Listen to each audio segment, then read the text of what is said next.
We are live. Hello and happy Sunday.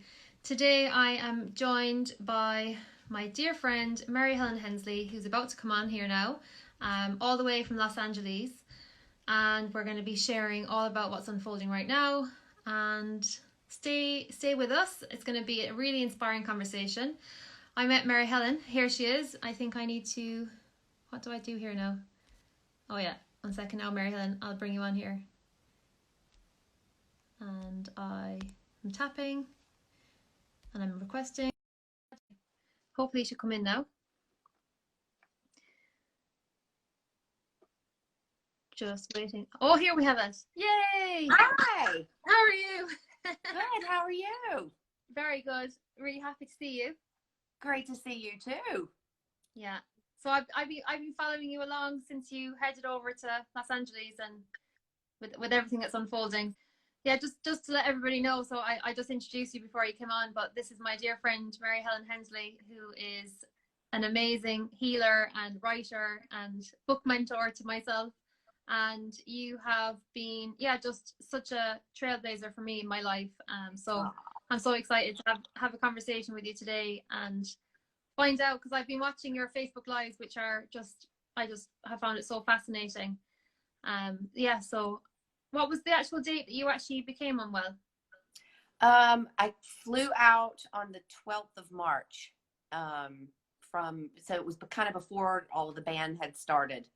And my girls had gone off to perform in London, and, so they had made it to London, and their performance in London was still on. Everything was kind of still on, and I had gone to Los Angeles and started shutting down immediately, and the girls got sent back home. And luckily my cousin had just arrived in from America, so she was there for them to go home to, because their school then closed down. And for me, it was a Thursday and it was a Friday. I woke up and I had this really, really bad sore throat. And, I was like, okay, long haul flight. But I knew going, and this is where people think I just sound absolutely nuts. I knew I was going to get it. And had intended to be quite honest, because I would prefer to just go on and get it over with. One of the advantages of having been in the car accident that I was in 1991, hit 75 miles an hour and clinically dead in this collision where I had a near-death experience. One of the cheats is that I knew that this wasn't my time to go. And so I wanted to be able to go, because the fear, as you know, by that time in March, the fear was mounting and it was just crazy. And so I wanted to be able to talk people through what was happening. And so that's exactly how it began. So that following day, the 13th, Friday the 13th, I awakened with that sore throat, and then just progressively began to accumulate all of the symptoms and then some. And so I decided the best way that I could help people was on the days that I felt well enough to do it. I started broadcasting live, going, I'm here, I'm still alive. This is what my body is doing, and this is what this feels like. This is what this looks like, so that people could actually see for themselves, because at that stage, and probably still, the vast majority of people don't really know someone who actually has it.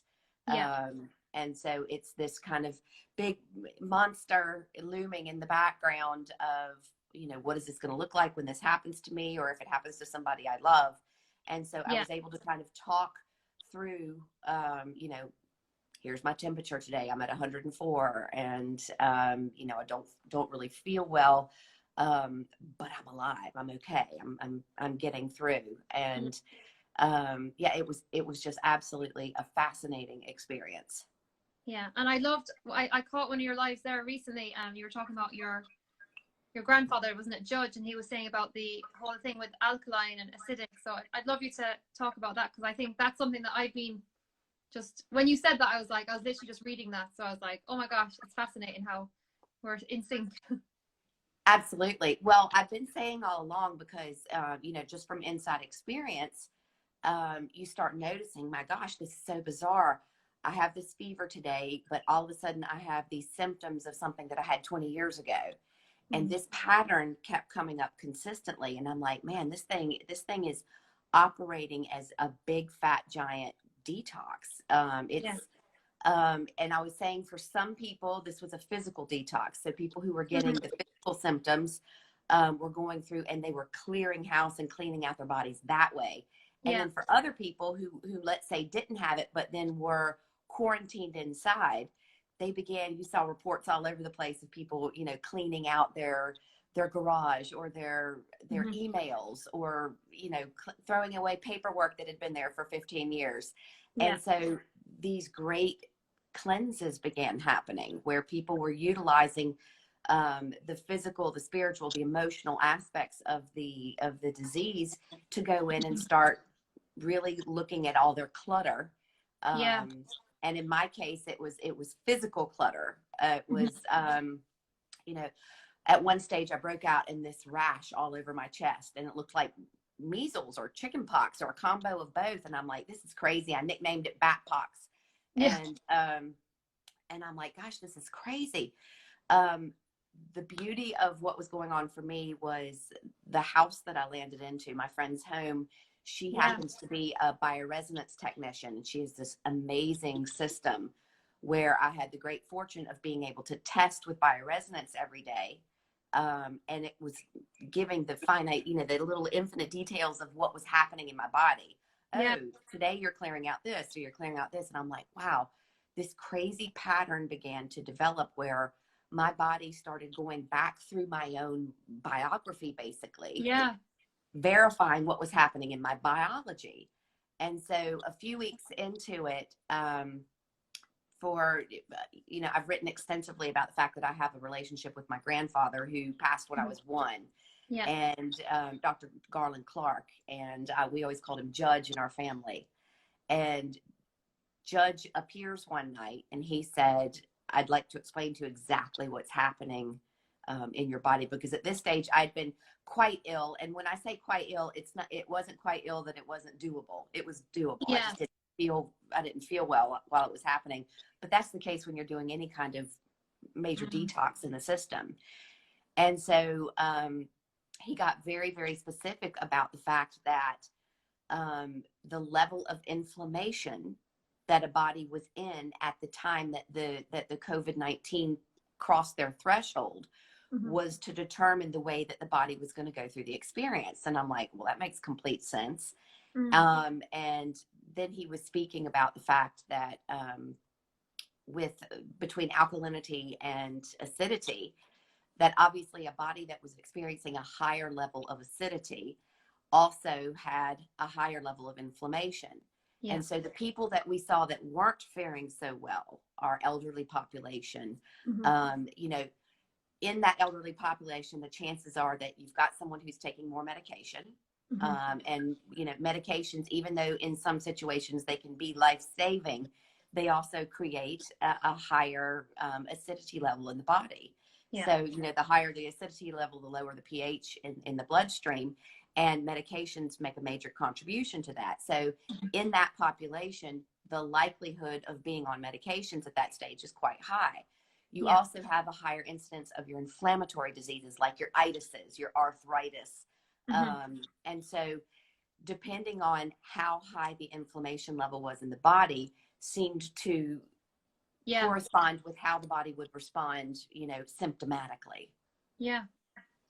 It's really fascinating because it was literally like everything that I've been looking at in terms of my own study with nutrition and my own practice. I was just like, the whole word just kept coming into my head from all different sources, books I was reading, everything was just like, you need to become alkaline. And it was just like this real call to, like, for me to support myself and also to support the people that I'm working with to, like, start to alkalize. But I think what's a really important thing that you brought to our attention as well is that it's not just about what you're taking in, say, your diet. It's also on the other levels of your being, which will have a huge impact on you physically as well. Exactly. Well, we're having this chance to see that, you know, a lot of people will talk about, yes, I understand that I'm a physical and a spiritual and emotional being, and how important mental health is. And it was utterly fascinating to me to watch during the process the way that fear acted with people, because those who would, you know, when everything was going okay, those who claim to understand, you know, yes, I am a physical experience, I am an emotional experience, I'm a spiritual experience, how that all kind of went out the window when it, you know, when it hit the fan. Yeah. And I thought that was really interesting, observing people's behaviors that way, because, you know, you can't talk about the absolute importance of maintaining your mental health and then not see that mental health as part of the whole picture. You know, that it's not just, it's kind of, that's kind of buffet style healthcare. You know, I'll pick and choose what suits me when everything's feeling well. It's when we're not feeling well, when things are, you know, when we're in a crisis like a global pandemic, that this stuff is so important to adhere to and understand that it is so much a part of the bigger picture. And so people they misunderstand that, yes, while nutrition is vitally important and what we actually put into our bodies to maintain a balanced pH level. And of course, it's not going to be the same the whole way through, or we'd be dead. But to stay in that range where we're in the more balanced, where we're not tripping over into too alkaline or too acidic, that we're kind of hitting that status quo there.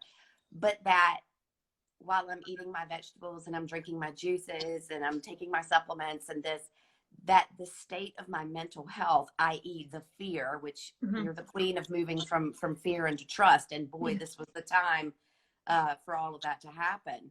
That when people stay in a heightened state of fear, or what a lot of people are experiencing by being home in lockdown with family members that maybe they've avoided issues with, that they have, you know, that they've got to deal with the fact that, gosh, I don't actually like my job. I actually can't stand it. And now that I'm away from it, I'm realizing the massive stress impact. And then we get these reports, these news headlines, you know, Nurse Jones, perfectly healthy, age 47, dies of COVID-19. And I'm going, did we know anything about Nurse Jones's background? While she might not have had a diagnosis of anything like cancer or something that we would perceive that someone is in a, you know, in a state of dis-ease or ill health. What was her emotional state like? Was she swamped under by debt? Had her father just died? Was she going through a divorce? And we don't tend to look at those things because we love some good drama. And the second a headline comes up and we see this healthy person who's died of this, you know, we are taken aback and I'm going, slow down, guys. And that was the purpose of trying to highlight these things for people, because we were getting, you know, we're running away with ourselves and getting so freaked out because this sudden headline, you know, a child who's perfectly healthy at 18 has contracted COVID-19. I'm going, what's their background situation? What's happening behind the scenes at home for them? Because that is equally, if not more important than the fact that they don't currently carry a clinical diagnosis of something. Yeah, that's so important to understand that. But I'd love to hear like your perspective on, you know, what the opportunity is of this time in terms of like breaking away from the old paradigm. It's, you know, it sounds nuts, but I'm so excited to be here during this. And that's why I wanted, you know, I live in my little cottage in Ireland. You've been to my home, and I'm out in the middle of nowhere, and that's great. And what a great place to sequester. My children are at home right now, safely tucked away with their cousin. And but for me at this time, I'm born American. I was raised here in America. I've lived in Ireland for the last 20 years. And when something of this magnitude hits, I really felt the need to be in the thick of it.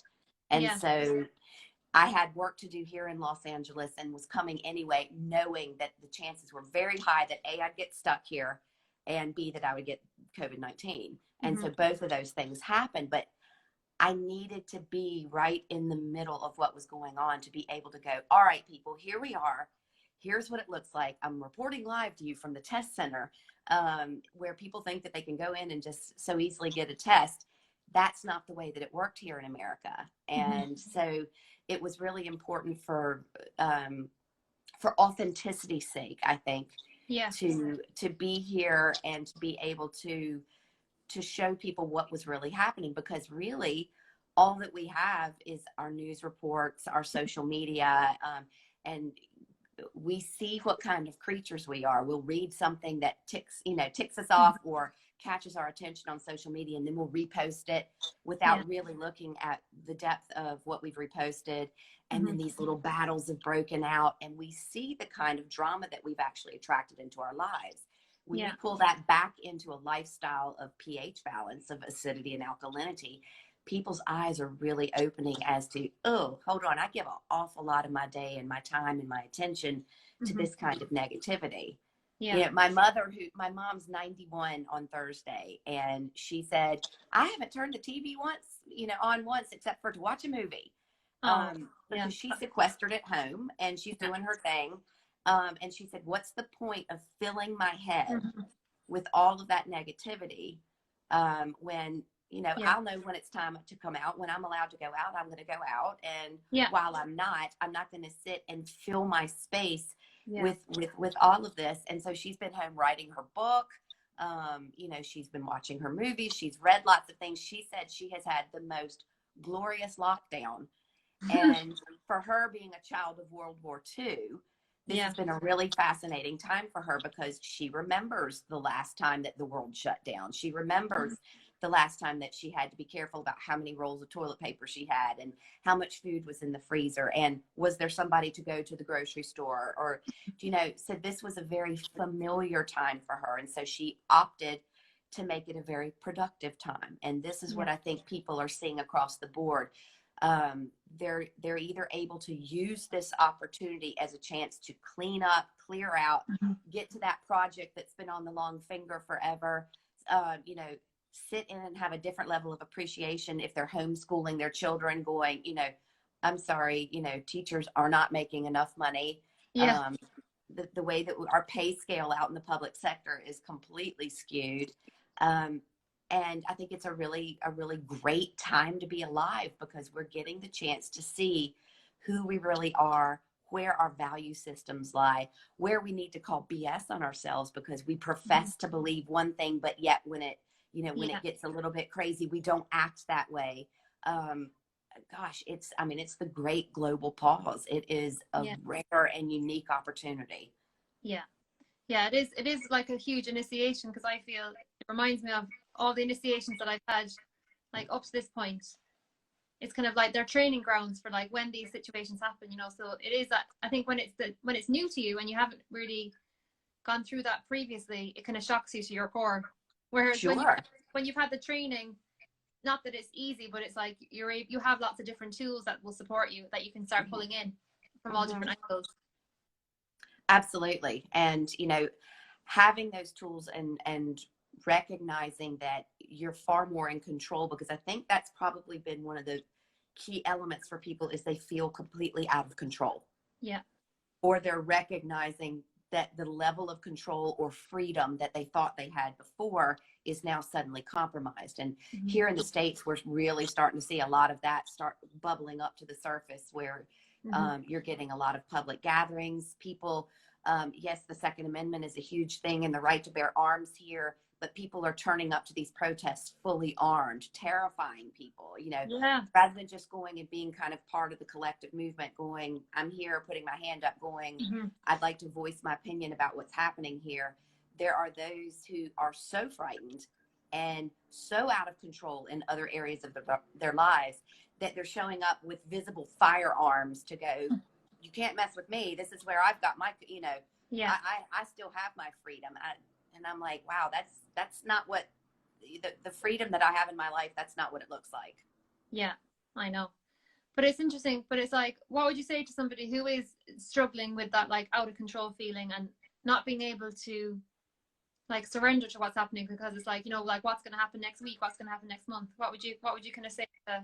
Well, literally all they can do is check in. And I know Ireland has been very interesting, because it's kind of like the carrot on a stick, and the donkey is here, and it's like, okay, 2 more weeks. And then I think Friday you had the big release of information of the next steps, and okay, it's 3 more weeks, or it's, and then on this day we're going to open up this, and it's that kind of slow paced. I think all people can do is check in with themselves and watch how they're acting and reacting. They can either be angry at the fact that things aren't opening up at the rate that they'd like to. They can be, me personally, the doctor, the scientist in me, the whole mask situation has been very interesting, because I'm like, A, this is extraordinarily unhygienic, and B, I'm not going to go out and exercise. You know, I've been walking at night just because it's easier, it's cooler, it's really hot here right now. Yeah. And so I'm able to go out and walk, and I don't have the mask on, because the last thing I'm going to do is sit in and breathe my own stuff while I'm trying to exercise. It's really, really unhealthy. Yeah. The way people are wearing these masks, that, you know, they're open, they're hanging this way, they sneeze, there's still stuff coming out. Really, the only validity of that is if somebody was right up in your face and they're a talker and they spit, you know. Yeah. But I also know that I'm not allowed into a grocery store if I don't have one on. So Really? I keep one. Yeah. So I keep one hanging in the car, and when I have to go to the grocery store, I'll stick it on, I'll go in, I'll do my stuff, and then I'll take it off. I have to do that. But as far as public order and law is concerned, public order is the suggestion that you must be wearing a mask. A law means that you have to be wearing a mask. So there's a big difference. So I took time to educate myself. I talked to some police people, and I'm like, gosh, you're out here and you're not wearing a mask. What's actually going on? Ask questions. And this has been my theme through the entire thing. You've got to ask questions, because the only way to alleviate your fears is not to operate from a space of someone else's opinion, someone else's fear. Go find out for yourself. What does this actually mean? So I went and found out, am I going to go to jail if I exercise outside while not wearing a mask? No. What's the worst thing that can happen? Well, we're going to suggest to you, you know, because it's an order, we're going to suggest that for hygiene's sake that you do this, but we can't make you do that. However, when you go into a grocery store, and if they have posted, we will not serve you, you have to wear it when you're in there. So I went out and I eliminated the things that were making me uneasy. And I started working from a space of information, as opposed to a space of perspiration, where I'm in a state of constant anxiety. Where do I have some control here? Where do I not? In the spaces that I don't, okay, what do I do about that? It's not going to kill me to walk into a grocery store with a mask on, so I do that. But I don't think it's my responsibility to now be in a space where I'm attempting in my day-to-day life to be out and alleviating other people's fears and anxieties. I do that. I've chosen my venue. I do a live broadcast. I talk about the process and what's going on, and that's my contribution. But for my own well-being and my own mental state of health, I went and I did the research on what's required of me, what is not. And so there's a lot of mythology going on out there about what's real, what isn't real.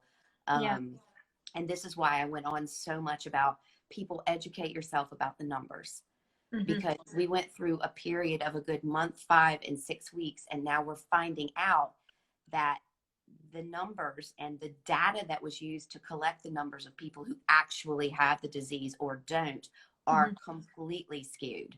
And so that kind of information scares people. And so I'm like, go do your homework, go, you know, and then I started seeing it in a practical application in my everyday life. I had the unique opportunity where my mom, who's 91, and her best friend, who's also 91, both of their children contracted COVID at the same time. And so watching these women go through the process of keeping each other lifted, keeping each other motivated, checking in with one another, I got through. And unfortunately, my mom's best friend's, her son didn't make it through. And he had major underlying issues that were going on. And it was from that platform that I said, yeah, but guys, we all have underlying issues. All of us do. So I found this peculiar behavior where you'd be in a conversation and you'd hear, well, so-and-so has COVID. And there would almost be a sense of relief when you found out that they already had cancer or that they'd been a lifelong asthmatic. And I thought, aren't we strange? That makes me feel better that that person was already ill and that's why they died. And so I coined a term the other day, quarantology, and that I'm a quarantologist and I'm studying quarantitis. And it's that weird behavior that we've adopted throughout this quarantine, where we quell our fears by somebody else's misfortune. I know, it's funny, isn't it? Mm-hmm. But another thing that I would be kind of concerned about is just the whole, like, you know, the taking of people's like civil liberties, like, for a long time, in terms of like medical rights and all these kind of things that, you know, there's talk of in terms of vaccinations and whether it's going to be mandatory or yeah. What would be your kind of thoughts around that right now? Well, this is what people need to keep their eyes on. And, you know, we've been a world of people who sometimes when it comes to something big like that, you being an activist and all the years and dedication you put towards fluoride, yeah, you know better than anybody I know.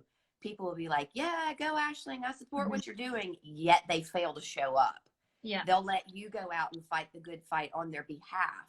Yeah. And what people are beginning to realize is that if they do not stand up, if they do not speak, oh my gosh, there's a possibility that there could be travel papers or a mandatory vaccine before I can ever get on an airplane again.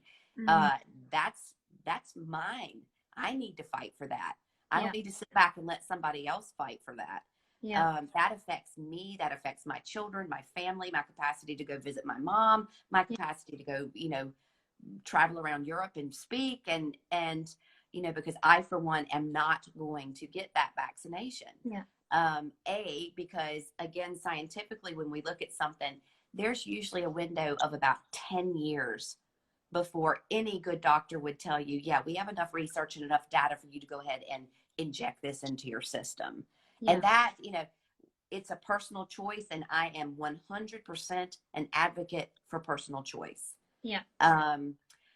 But I think people are going to have to recognize now that in order to maintain the right to have the personal choice at all, and that choice not be made for you, people are going to have to start stepping up and speaking. And it doesn't mean, you know, with, especially in the vaccine, because that's kind of the big thing on the table at the moment. It doesn't mean you're pro-vax or anti-vax. This has nothing to do with this. This is pro-information. This is, do you want something that has been suddenly put together in the last couple of months, injected into your body or the body of any of your family members without any clinical trials, bar a couple of months or a couple of weeks now at this stage? And my answer is emphatically, I'll stop right there. No, you know? Yes, but it could stop. No, you know, that's, and I have to now keep my eye on the pulse and keep myself informed as to what do I need to do to ensure that that doesn't happen to me. You know, so it's just very interesting. Having been someone who's had it and now I have the antibodies for that, I nearly want to wear a t-shirt when I go out. I've already had it. You're good. You know, you know, when somebody's walking towards you and they walk 6 feet around you to get, and I'm like, come on, guys, you know, but people are going to do what makes them most comfortable. And we have to have a level of acceptance for where people are in their place of fear as the world collectively moves more towards a place of trust, but more than trust, a place of responsibility, personal accountability, where we go, oh gosh, I'm so glad that somebody's dedicated their time and attention to fighting for my rights, but might be my turn to do that for myself. That's something that keeps coming up for me. It's just like this whole situation is like, for us to, well, for those who are ready to actually become like the adult self, to actually mature into their own selves, like as you're saying, not like hand it over to somebody else or someone else will take care of it, because, you know, it doesn't work that way. Like you have to actually come into your own responsibility, and that's just not just, as you said, when it's comfortable, but when it's deeply uncomfortable, it's the time that you have to find the strength to do that. Exactly. And we all have our own stories. We all have, you know, you don't have enough hours in the day to go fight for every cause that's out there. You know, you can be someone who doesn't feel good or comfortable eating animals, and therefore you become vegetarian or vegan, and that's a personal choice that you make. But you've got so much other stuff going on in your life that you're not out pounding the streets campaigning for vegan rights and this. It's an area of interest in your life, but not an area of causation, you know, where you're dedicating your attention to go fight for that. For you, for all the years that you've put towards fluoride, that is something that is just super important to you. It's super important to me. And I could see the effect that making sure that the clean water supply that was coming into my household, that was something that was important. Therefore, I also campaigned on that. I have other feelings about things that are happening, you know, in my own life and around the globe that are important to me, that I pay attention to. but I don't have the time to dedicate to as like a daily cause. What people are going to have to understand is when it comes to this, we've all been affected by this. This isn't just, you know, this isn't something that's taking place over in Syria that has my heart and my compassion, but that I'm not fighting for actively. This is something that's happening globally to every single one of us. And when we come down to the, you know, to vaccinate or not to vaccinate, this is an issue that every single human being right now is going to have to face at some stage. That argument that's kind of always been in the background, it's a personal choice, it's this, it's that, you know, this kid's been vaccine damaged, or this person goes, you're being completely irresponsible for not vaccinating your kids. Those are personal arguments. This is something that's different because it's something that is, you know, by the way that the buzz looks now, could distinctly and very really become a possibility that each of us are going to have to face in order to get on with the next phase of our lives. Will my children be allowed back in school without this vaccine? Will I be able to get on an airplane without this vaccine? And then we'll move into the next phase of that, where now the talk is coming up, and it is happening here already, about this chip, this medical chip that's put in under the skin.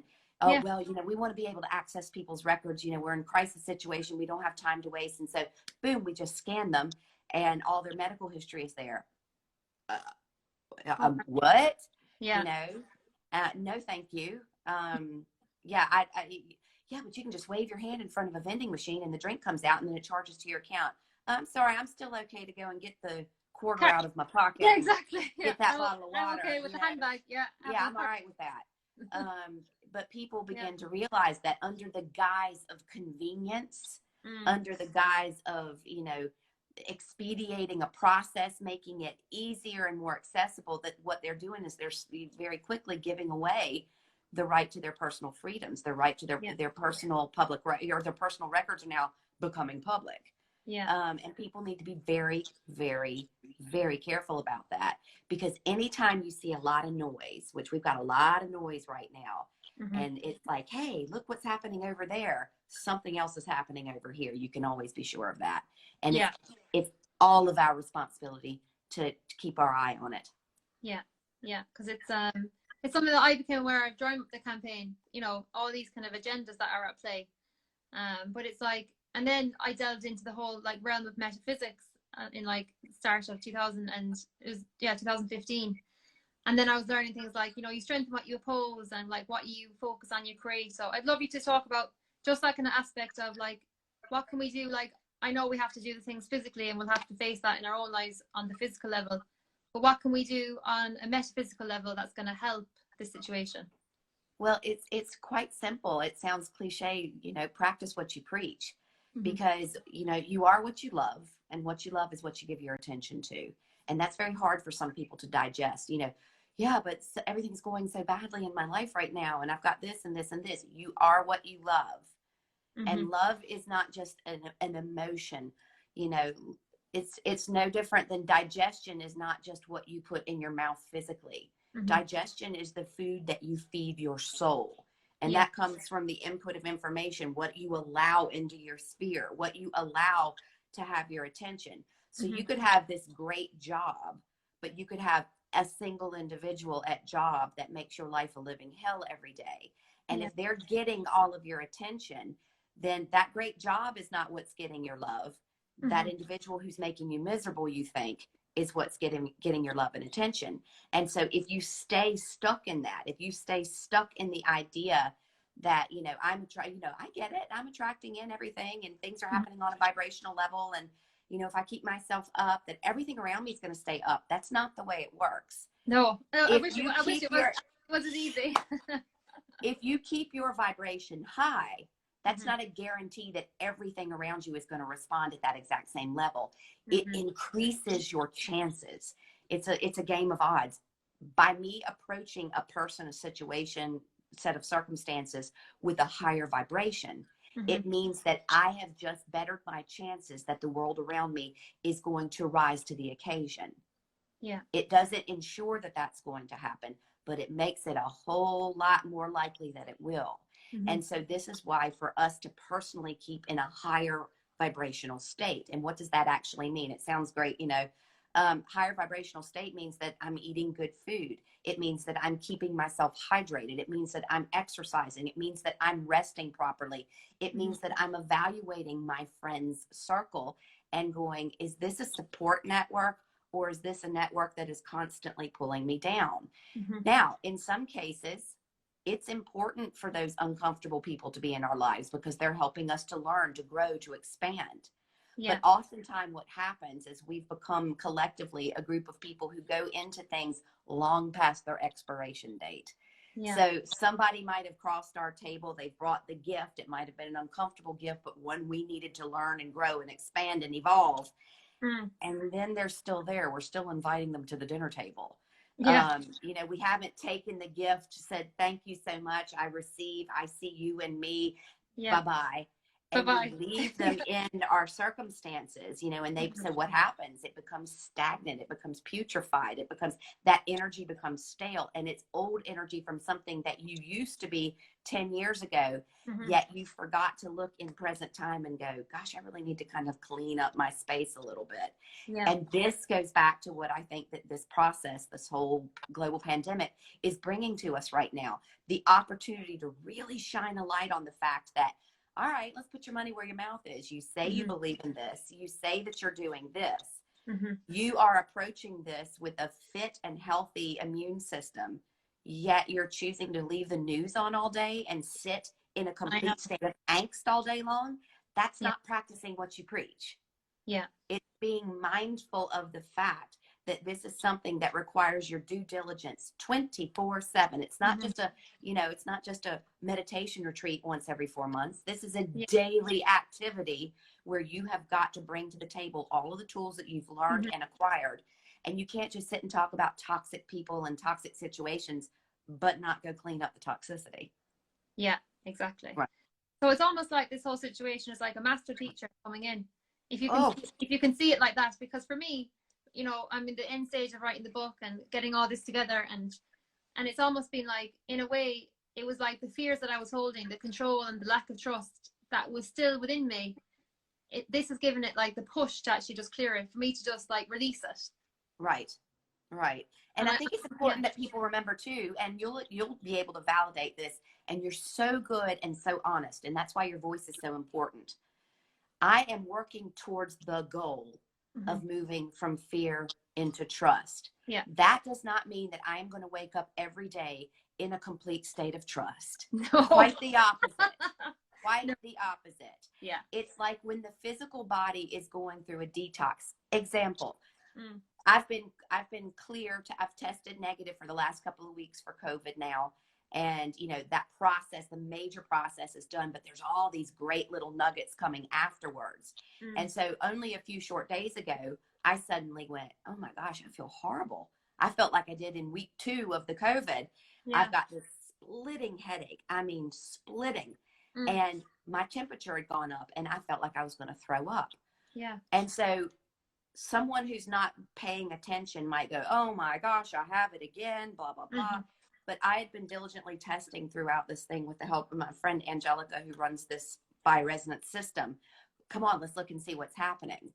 And so I had this crazy weird headache. I go and I test, and what comes up but this virus, the Coxsackie virus. And it's really, really specific. Your body is now detoxing the Coxsackie virus because it can. And I'm like, oh my gosh. I contracted that whilst riding a camel in Africa in 2001. And it was something that for a decade of my life had my time, my energy, and attention, because it tripped into a myeloencephalitis, which is inflammation and swelling of the brain and spinal cord. So the effect it had on my central nervous system was nuts. I was a single mom. I had 2 small kids. It was a really, really tough time because I would wake up and it was like, okay, the kids have to go to school. And I didn't have the energy to put my feet to the floor out of the bed. And so it was a huge, big time for me. And so all of a sudden the other day, I'm feeling these symptoms. I go and I test, and that specific virus comes up, and I'm like, holy cow. Do you know, this is amazing. So what did I do? I didn't get angry and upset. Oh my God, I've got COVID again. I sat with it, and it was gone within 24 hours. My body burned that thing out. Did not feel well. I felt like I was going to throw up for the whole day. And then it passed. And so when we sit with something, as opposed to trying to, unfortunately, as modern medicine has progressed, what has happened is we've fallen prey to the fact that we don't like to be uncomfortable. So if I've got a little headache, I'm going to pop a tablet. If I've got this symptom, I'm going to go get an antibiotic. We have forgotten how to sit with ourselves. Yeah. And what happens when we do sit with ourselves is it might be painful for a little while, but it passes. And we've forgotten how to do that. I've got a situation at work that's uncomfortable. I'm going to go report that person. How about you sit back and look at your responsibility in it? Are you contributing to this in any way? Is somebody preying on the fact that your weakness is not allowing you to speak up for yourself? Therefore, this person is bullying you. You know, sit with it and ask yourself what is actually going on right now. And when you do, 99.999% of the time, the answer is going to come.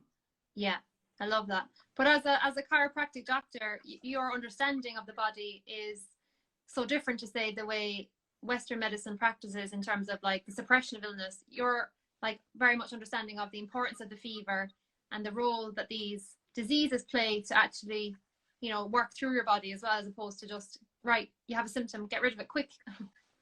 Right. And that goes back to us not liking to be uncomfortable, So let's say the average Joe who goes to have a dinner somewhere, and let's say they ate a piece of chicken that hadn't been cooked properly. And they come home, and 5 hours later, all of a sudden they're on the toilet, they're throwing up into the bathtub, they're sick as a dog. Yeah. The inclination for a lot of people is, well, hey, where's the Imodium?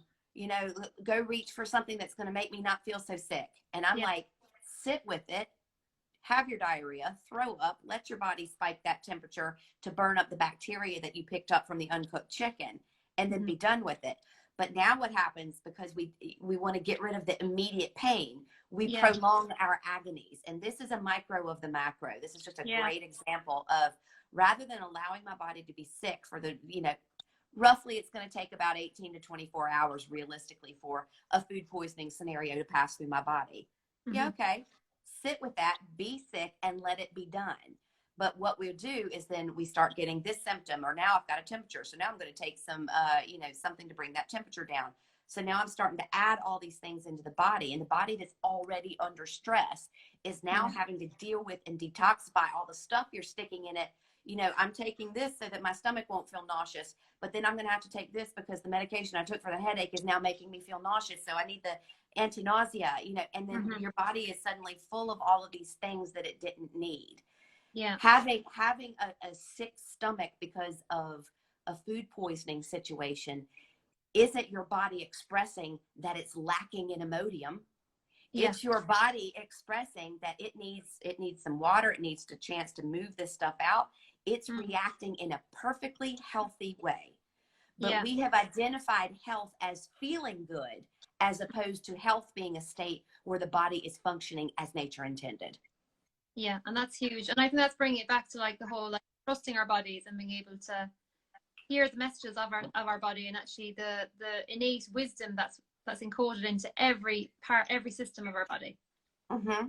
Yeah, and it's again, like if I was chopping vegetables and I cut my finger, I don't, unless I've cut to the bone and I require stitches, I'm not running off to the doctor or the hospital. What I'm going to clean it up and I'll put something around it. What's actually knitting that skin together? It's not me, it's not some external source that is it's not the plaster that's causing it. It is me. It is my innate intelligence that is causing that to knit back together, and what's so interesting is that we forget that, your child falls out of the tree and breaks her arm. You take her to the hospital. They put a plaster around that, or a cast here in America.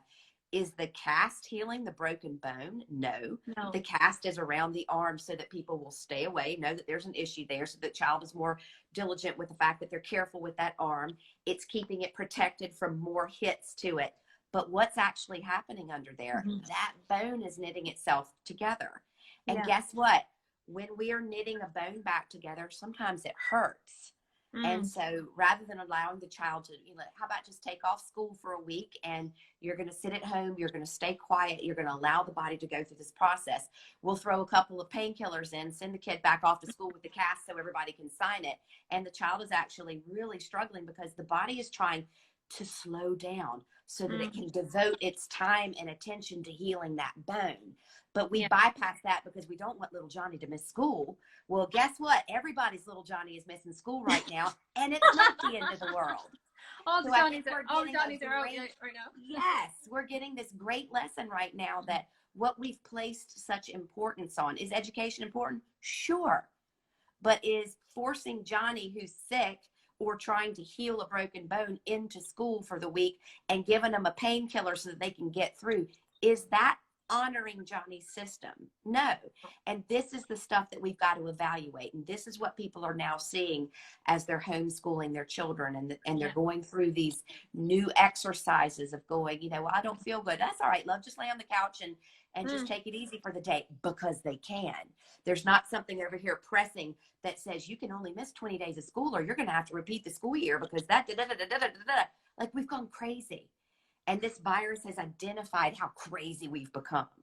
Yeah, totally. Because for me, and this is something that I became aware of, like with my own healing and like, having adrenal fatigue and all this, was just like how this constant state of doing is just so unnatural. Like nature does not move in that way. Like we move through the cycles of the seasons.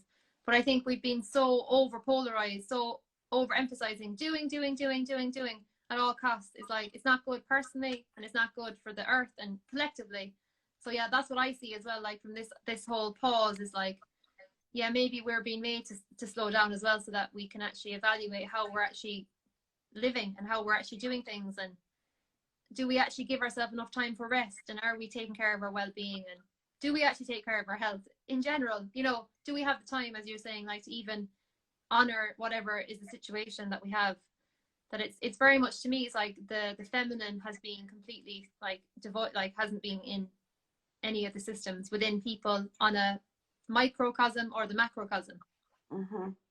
Yeah, and I think what we're getting the opportunity to see now is, because some people, myself included, because I'm a real doer, the idea of the slow down, we're slowing down.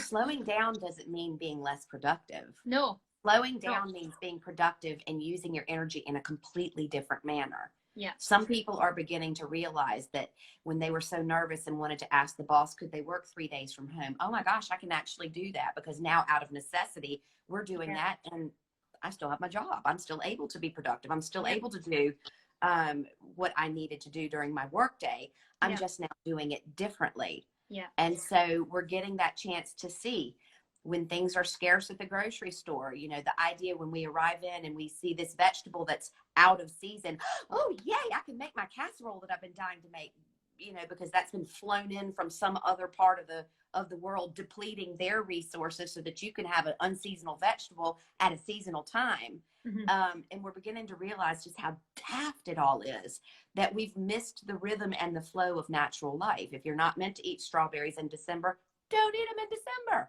Stop creating the demand for the strawberries in December just because you want to have your trifle at Christmas. Start listening to the natural pulse and the natural beat of the world around. And that's what we're giving ourselves the opportunity to do right now, is to get back into a flow and a rhythm. And the more we do that on the collective, the more we can see that on a personal level. But it has to start on the personal level first in order to affect the collective. Yeah, absolutely. And I like that whole point that you said about slowing down. That doesn't mean like you're lazy or you're unproductive. And I think that's what we kind of think, oh, you can't slow down because then everything will fall apart. But it's actually about like lasering into things that are most important and letting go of the rest, so that you are really productive on those aspects that you're focused on. And it's funny, and you're going to have pockets. Like, just because you know doesn't make you immune. And like I said, you didn't move from fear to trust, whoosh, overnight. No. You're going to have this zigzag, amazing path that's going to show you things about yourself. Just last night, listen, I'm 10 books deep. I speak all over the world. I'm doing these broadcasts all the time. Last night, I sat down and I looked at my friend and I went, do you know the sensation that I have right now? And she's like, what? I said, do you remember when we were in school, when you were a kid, and you had a homework assignment that you had not done and it was looming?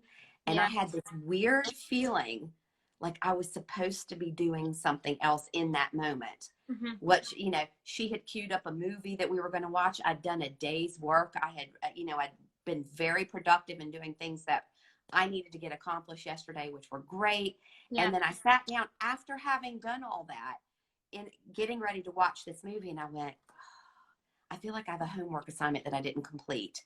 Do you know? And it was not a nice feeling. And I was just like, chill out, woman. You've done a day's work. You've done what you need to do. Sit back, put your feet up, watch this movie, and stop. Yeah. And it was really interesting because some people are having that in their lives. And then there are other people who aren't noticing much of a change at all because this whole pause in the way that we're operating and not getting up and doing much, not much of a change for them, you know? Yeah. Gamers are at home in absolute heaven now. They're like, people who work behind the screen 24/7, not a whole lot's changed for them. Do you know? Yeah. And then suddenly when they're told, hey, guess what? You can't go out and exercise. They're going, don't tell me I can't go out and exercise. They hadn't been doing it anyway. And now because the freedom was taken away, they suddenly want to do it. And I'm like, I see good in that. I see that as a positive for us as a people. Definitely. That's so funny. Yeah. And that's something, you know, for me in terms of like what I'm doing in my work, it's just, it hasn't been much of a difference in terms of, you know, it's not like I'm not doing things like I do. Yeah. You know, like boredom. I was like, that doesn't even exist in my reality. No. There's always things to be creating. And yeah, I'm really not like under pressure, but I'm definitely, not letting myself get spun out the way I would have done previously if I hadn't have had the initiations that I've had so far in my life. And we have to remember too that our young people are getting the opportunity to experience the world that maybe you and I might remember from a while ago, but that the world that they live in hasn't allowed them the opportunity because it's just not what's done anymore. I received a mail yesterday, a letter, an actual letter with little love hearts on it from my daughter in Ireland. Both of them sent letters that they had sitting down and written. And I was speaking to Jim and she's like, Mom, I wrote 20 letters. I wrote them to my friends and to grandma and to, you know, and she goes, that was so cool to sit down and write these things and know that on the other side, you were going to get the chance to open that envelope and with excitement, not the automatic, I push and open an email and there are the words. The act of retrieving the letter from the mailbox. Oh my gosh, I got a letter from my daughter. Opening up that envelope, taking it out, reading the words, picking it up and rereading it again and again because it's physically in my hand. And she goes, that was the best feeling in the world. And not that it's wrong, but we've just moved away because of technology from those types of experiences. And so kids are now all of a sudden getting to experience the good things from our past. There's a lot from our past collectively that needs to stay right where it is, you know? Some of the home mullet haircuts that we're seeing online. Leave them in the 80s, do you know? But some of the really good things that we experienced back then, like communicating that way, having to wait for a letter, not having everything at the drop of a hat. The kids are now getting to experience what that feels like. Oh, my girls are going to school online. And guess what? There have been some difficulties trying to get all of the classrooms set up. So the class that they suddenly took for granted that's now supposed to be online at 10 o'clock, but there's been a technical glitch and now they don't have the class and they get to go, wait a minute, I really wanted to take that class. Kids are getting the opportunity to experience what it means to have the art of anticipation in their lives. And that's something that a lot of them don't know because they've never had it. And I'm like, wow, for those souls that are occupying these incarnations at this time in history, they're getting the chance to put that experience into their little toolboxes. And I'm really excited for them. Definitely. So tell me, what is I know you've been busy recording. I saw you recently doing your audiobook. Tell us what you're up to with your work. So I am recording, I just finished actually, Understanding is the New Healing, which is my most recent book. And this book is really interesting because it's split in two. The first half of the book is about past life scenarios, which would not have been something I focused on years ago. But I declared a funny little statement to the universe when somebody asked me a question about past lives. And I was like, nah, you know, they don't, you know, maybe this much in people's lives as opposed to this much. And the very next day, every session that I did for the next 6 months had to do with a struggle that somebody had in present time based on a past life scenario. So never say never. Yeah. The second half of the book is all sorts of other encounters that people have had, you know, whether they be with extraterrestrial, whether they be, these are personal experiences, personal accounts from people who wanted to share their stories with the world. And so I've scribed them. And I do a lot of work with frequency, as you know. Everything that I do is about frequency. The biggest take from my near-death experience when I landed in that space was like, oh, hang on, heaven's not a destination. It's a feeling. It's a vibe. It's a frequency. There's so much more beyond this. And we've created it as kind of like a final port of call, which is not what it looks like at all. Yeah. And so I'm like, I came back and I started utilizing these frequencies in my work with healing. Not that I was healing the individual of the disease, ailment, you know, mental state, but that they were coming in and we were presenting a frequency state that was allowing them to heal from that disease or mental state. Yeah. And so frequency has been a huge part of my work. So in audiobook land, it's never been done before where a book has been backed by these type of healing frequencies. So if I'm, for instance, speaking about a mother in Northern Ireland who carried the shame and the drama that she'd created in her own mind because she had to choose an abortion over being killed by her husband for being pregnant. And her kids bring her in for a session because mom's depressed all the time and it makes us uncomfortable. Can you do something about that? And suddenly we discover the story about mom having to make a life and death decision, not about the aborted child, but by the fact that her husband said, I will kick your stomach in and I will strangle you with my bare hands if you ever turn up pregnant 6 kids later. And so the angst and the fear, well, fear carries a vibration of 396 hertz. And so when someone's listening to that story, if some element of that story rings true in their own personal state, the healing frequency is actually playing behind this on the audio book. So that this person has the access to the frequency that's going to elevate their emotional state and open a door for them to possibly have an aha moment and create their own healing by hearing that story. That's fascinating. Yeah. So I'm super excited. Yeah. So that's what I came out here to do. It got a little delayed. Yeah. So now I'm kind of back on track and everything happens in perfect timing. And I'm working on some recordings with frequency, with my music producer out here where we've got some very big projects underway. So I'm having a ball and it's nice to be back in a space where I feel well, but then if a day crops up where I don't and there's some kind of residual symptom, or I feel like I need to get back on a Facebook Live and go, hey guys, I've been really great for the last week, but here's what's happening right now. So that, you know, I can't even tell you the messages that people have sent in with pictures of their rash going, I didn't realize this was part of it. Or, you know, I've got this low grade fever, but I've been well for the last 4 weeks, and being able to talk about that stuff. So, it's just, I'm in my element. Like this is, people are like, global pandemic. And I'm like, yes, don't waste a good epidemic. This is awesome. Yeah. You know? And I know, my heart for the people who've lost people. There are people dying in this, but there are people who die every single day. Yeah. It's just now we've focused all of our attention on this. And, you know, what about what's happening in the Middle East? What about that entire village that was decimated?